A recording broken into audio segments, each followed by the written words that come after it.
Σήμερα φίλοι μου πάμε να φτιάξουμε ένα πεντανόστιμο φαγητό και ποιο είναι αυτό? Λαχανοτολμάδες. Πάμε να ξεκινήσουμε. Θα αφαιρέσω τα δύο πρώτα φύλλα. Θα το γυρίσω ανάποδα και θα αφαιρέσω το κοτσάνι με ένα μικρό μαχαιράκι.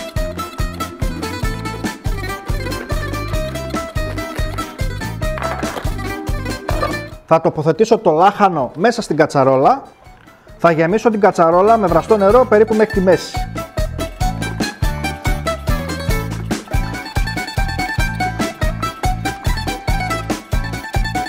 Με το που φτάσει σε σημείο βρασμού θα κλείσω με καπάκι και θα το αφήσω περίπου 10 λεπτά για να ξεκινήσουμε να βγάζουμε τα φύλλα από το λάχανο. Όπως βλέπετε έχουν μαλακώσει τα επάνω τα φύλλα και πάμε να τα βγάλουμε σιγά σιγά. Έχουμε βγάλει τα φύλλα, θα τα αφήσω στην άκρη και αυτό το λάχανο που έχει περισσέψει, τα φύλλα του είναι πιο σκληρά, θα τα χρησιμοποιήσουμε για τη βάση. Θα στραγγίξουμε το νερό που έβρασα το λάχανο, γιατί θα το χρειαστούμε.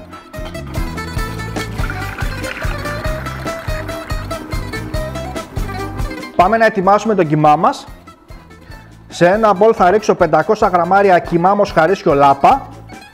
Έχω πλύνει πάρα πολύ καλά μία κούπα ρύζι γλασέ ή 200 γραμμάρια. Θα κόψω μισό ματσάκι άνηθο. Μισό ματσάκι μαϊντανό. Τα ρίχνω μέσα στο κιμά. 1,5 κουταλάκι του γλυκού αλάτι. Φρεσκοτριμμένο πιπέρι. Ήρθε η ώρα του κρεμμυδιού, κλασικά θα το έτριβα στο τρίφτη, αλλά για να δώσουμε επιπλέον γεύση θα το τσιγαρίσουμε. Οπότε πάμε να ψιλοκόψω. Έτσι ψιλοκόψε το κρεμμύδι όσο μπορείτε πιο πολύ. Και πάμε τώρα να σοτάρουμε το κρεμμύδι. Εδώ πέρα έχω μισή κούπα ελαιόλαδο, είναι περίπου στα 90 γραμμάρια δηλαδή. Θα ρίξω το μισό μου και το άλλο το μισό θα το έχω για να το ρίξω μέσα στη γέμιση. Οπότε ρίχνω το μισό, περίπου 45 γραμμάρια είναι, και το υπόλοιπο που περίσσεψε μέσα στη γέμιση. Ρίχνω το κρεμμύδι μέσα στο τηγάνι για να το σοτάρω.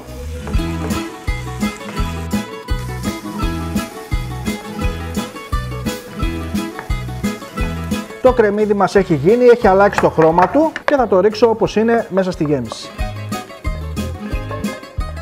Και ανακατεύω όλα τα υλικά να ασπρίσω κιμάς. Και ο κιμάς είναι έτοιμος. Θα τον αφήσω στην άκρη. Και ήρθε η ώρα να τυλίξουμε τις λαχανοτολμάδες. Θα πάρω ένα φύλλο και όπως βλέπετε εδώ πέρα θα κόψω το πιο σκληρό σημείο, το οποίο είναι το κοτσάνι. Βασικά θα το κόψω στη μέση για να σας το δείξω. Θα πάρω μία κουταλιά από τη γέμιση. Θα το βάλω εδώ στην άκρη και πολύ απλά τυλίγουμε. Και όπως είναι θα κάνουμε μία γύρα. Μαζεύουμε τις άκρες, αριστερά, δεξιά και συνεχίζουμε το τύλιγμα. Τόσο απλά, τόσο εύκολα. Αφού έχουμε τελειώσει τις λαχανοτολμάδες, πάμε να κάνουμε τη βάση. Οπότε στην κατσαρόλα, ό,τι κομμάτια σας έχουν περισσέψει από το λάχανο, θα τα βάλετε στη βάση όπως σας δείχνω. Αφού έχουμε βάλει τα φύλλα από το λάχανο και έχουμε κάνει μια βάση, ήρθε η ώρα να βάλουμε τους λαχανοτολμάδες σφιχτά, τον έναν δίπλα στον άλλον. Αυτοί που είναι πιο ανοιχτοί σε χρώμα θα τους βάλουμε κάτω-κάτω και αυτοί που έχουν πιο πολύ πράσινο χρώμα θα τους βάλουμε πάνω-πάνω. Αφού βάλαμε όλους τους λαχανοτολμάδες, θα σκεπάσω πάλι με φύλλα. Από πάνω θα βάλουμε τα κοτσάνια από τον άνηθο και τον μαϊντανό, γύρω-γύρω, λίγες φέτες λεμονιού, εννοείται αλάτι, λίγο έξτρα ελαιόλαδο, το ζουμί που κρατήσαμε από το λάχανο που βράσαμε,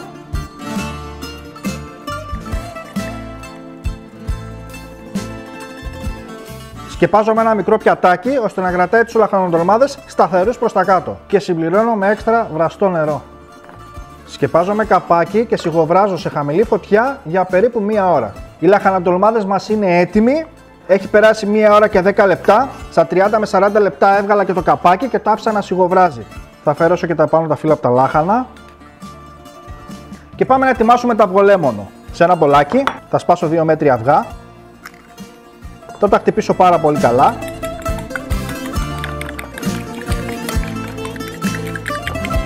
Θα ρίξω χυμό από 2 λεμόνια.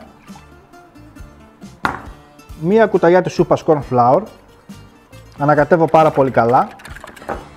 Θα πάρω λίγο ζεστό ζουμάκι από την κατσαρόλα, την κάνω λίγο στα πλάγια έτσι και σιγά σιγά θα το ρίξω στο αυγό να πάρει μια θερμοκρασία.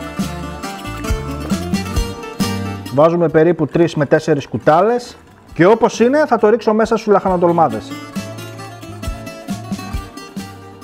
Θα ανοίξω τη φωτιά μου και θα το αφήσω να πάρει μια βράση. Και οι λαχανοτολμάδες είναι έτοιμοι και πάμε να σερβίρουμε.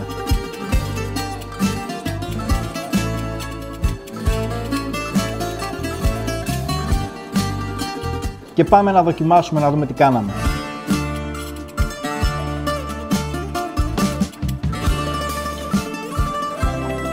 Είναι το αγαπημένο μου φαγητό. Μην ξεχνάτε να κάνετε ένα like και μια κοινοποίηση, γιατί έτσι με βοηθάτε να συνεχίσω να σας δίνω τόσο όμορφες συνταγές. Μέχρι την επόμενη συνταγή να περνάτε καλά. Γεια σας.